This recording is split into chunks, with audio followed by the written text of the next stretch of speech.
Welcome to today's MJ News Digest, November 19, 2020. How are you doing? Here are today's headlines. Bruce Swedien, rest in peace. Steeltown Records founder passes. MJ, most influential artist. Paris album #1. And rest in peace, Shannon. Started for me, in actuality, that was my 10th birthday. My dad gave me a disc recording machine for my 10th birthday. And what it was a big black box like this with a microphone you plug in and you record records, discs, on blank discs. Well, after 10 minutes with that machine, I knew, and I was only 10 years old, spent 10 minutes with that machine, I knew exactly what I wanted to do the rest of my life. So our first story is the sad news of the passing of Bruce Swedien. We heard a week or so ago that Bruce was suffering with complications from COVID, and we all sent him our best wishes, and we're just completely shocked to learn of the news on Monday. So let's go through this article. Rest in peace, Bruce Swedien. Grammy-winning engineer of Michael Jackson albums, dead at 86. I'd say he was more than just a Grammy-winning engineer, but we'll get to that in a moment. So let's go through this article. It says here, best known for his work with the King of Pop, Swedien also recorded some of the most beloved jazz projects of all time. Bruce Swedien, the sensitive ear behind classic Michael Jackson albums, has died at 86. According to a Facebook post from his daughter Roberta, he passed away peacefully last night. Bruce was born in Minneapolis in 1934. In 1944, his father gifted him a disc recording machine for his birthday, and 10 minutes later, he decided on music recording as a career. He received his first Grammy nomination in 1962 for Frankie Valli and the Four Seasons' Big Girls Don't Cry, and from 1958 to 1967, he engineered some of the most beloved jazz recordings of all time, including projects by Count Basie, Duke Ellington, Dinah Washington, Oscar Peterson, Sarah Vaughan, and more.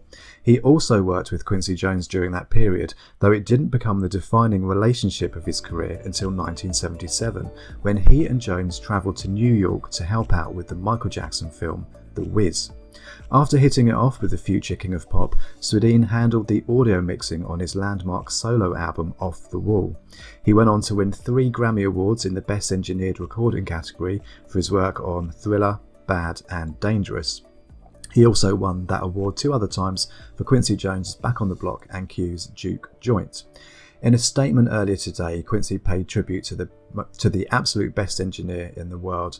He wrote, "I'm absolutely devastated to learn the news that we lost my dear brother in arms, the legendary Bruce Swedien. There are not enough words to express how much Bruce meant to me. He was without question the absolute best engineer in the business, and for more than 70 years I wouldn't even think about going into a recording session unless I knew Bruce was behind the board.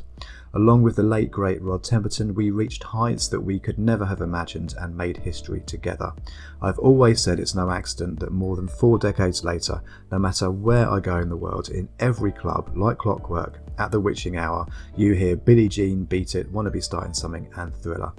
That was the sonic genius of Bruce Swedien, and to this day I can hear artists trying to replicate him. I'm going to miss your presence every single day, Sven, but I will cherish every moment we shared together, laughing, loving, living. And there was also this post from Bruce's daughter Roberta. My dad, Bruce, passed away peacefully last night, November 16th. He was 86, a legend in the music industry for over 65 years and 5-time Grammy winner. He was known for his work with Quincy Jones, Michael Jackson and many more. He had a long life full of love, great music, big boats and a beautiful marriage. We will celebrate that life. He was loved by everyone. Rest in peace, dear sweet daddy. It's such a shock when this news came through, and I think we're now just realising the importance that Bruce brought to Michael Jackson's sounds, the clarity, and just making sure that the sound had room to breathe. An absolute genius of a man, and sending all of our love and our thoughts to Bruce's family and friends. And so our second piece of sad news comes from Twitter. This is from the account Faking News, I think. Gordon Keith, the first producer to sign a record deal with the Jackson 5 for their Steeltown Records label, passed away yesterday at the age of 81. Rest in peace. I did a quick search on Google News. I could only find one other article to confirm that Gordon has passed away.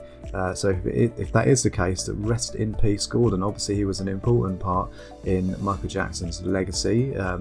Gordon owned Steeltown Records, and I guess in a sense kind of discovered the Jackson 5. They recorded their first single, Big Boy, on Steeltown Records.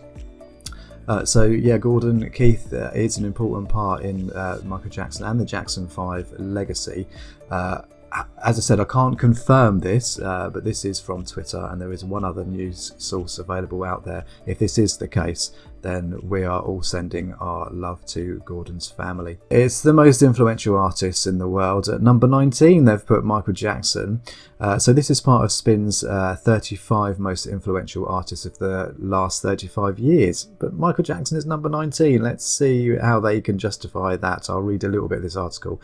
It says, it's easy to lose sight of Michael Jackson's artistic accomplishments given the sheer scale of his commercial success. Just as Star Wars did for film and Harry Potter did for publishing, Thriller changed its industry in a million ways, expanding the possibilities of how many people could buy an album and how much money could be made from music. But the singer's raw talent and showmanship, the craft he honed since childhood, provided the spark that ignited everything else. So even just going by that, they're still giving Michael Jackson only the 19th position. Absolutely crazy. It doesn't look like this has been voted on by members of the public. It looks like it's just coming from Spin, and they haven't published the list in its entirety. They're only up to number 19. But yeah, there we go.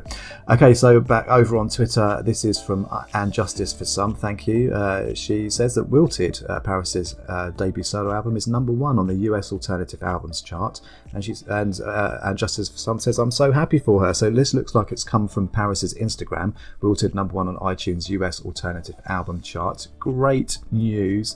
As I said before, it's a great album. If you haven't listened to it, please do. Here's some of the responses on this thread. Wow, good for her. I really enjoyed the album, even though it really isn't my style. Congratulations, awesome. Danielle says, well deserved. It's a great album too. It is. She's incredible. This is a good start for her musical career. I'm just hoping that she signs a fair record deal that will not jeopardize her career in the future. I can't wait for her upcoming new music video. Beautiful song and video, brought tears to my eyes. And someone else says, Let Down has been stuck in my head. She's come a long way from wanting to do what her father did, and she's doing exactly what she wants in her own way. Much success in the future. Brilliant news. Congratulations, Paris. So, more sad news. Unfortunately, the passing of one of our own. This is an obituary for Shannon Michelle Croon, North Little Rock, Arkansas. Shannon Michelle Croon of North Little Rock, Arkansas, gained her wings on November the 15th, 2020. She was born on November the 3rd, 1975 to Ricky and Karen Croon of North Little Rock, Arkansas.